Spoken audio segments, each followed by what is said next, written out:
రైతు భరోసా ఇవ్వబడదు. దీనికి సంబంధించి మా రెవెన్యూ అధికారులు గ్రామాల వారీగా సమాచారాన్ని సేకరించి గ్రామ సభల ద్వారా ప్రజలకు వివరించడం జరుగుతుంది. కాబట్టి ఈరోజు ఎవరైనా పరిశ్రమలుగా మారిన భూములు కానీ, రియల్ ఎస్టేట్ వెంచర్లు జరిగిన భూములు కానీ, ప్రభుత్వం సేకరించిన భూములు, ఆల్రెడీ ప్రజల నుంచి ప్రభుత్వం సేకరించిన భూములు ఉన్నాయి. కానీ రెవెన్యూ రికార్డులలో, ధరణిలలో లోపాల వల్ల కొంతమందికి ఆ రకంగా కూడా రైతు భరోసా పథకము గతంలో నిధులు చేరినాయి. కాబట్టి దయచేసి మీరే స్వచ్ఛందంగా ముందుకొచ్చి ప్రభుత్వానికి ఆ వివరాలు అందించడం ద్వారా ప్రభుత్వానికి సహకరించాల్సిందిగా వాళ్ళందరికీ మేము విజ్ఞప్తి చేస్తున్నాం.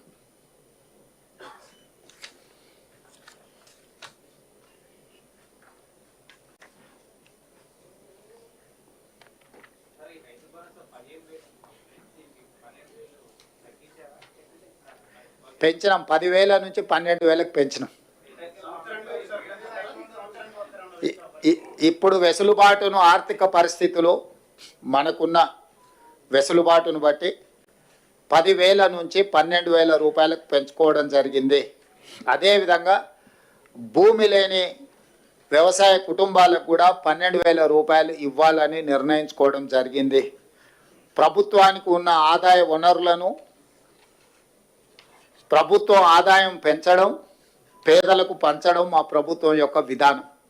ఎంత వెసులుబాటు ఉంటే అంత వెసులుబాటుతోటి రైతులకు మేలు చెయ్యాలన్నదే మా ఆలోచన.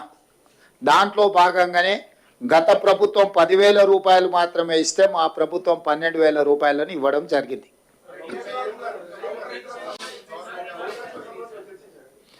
ఆ విషయాల మీద గతంలో చాలా చర్చలు జరిగినాయి.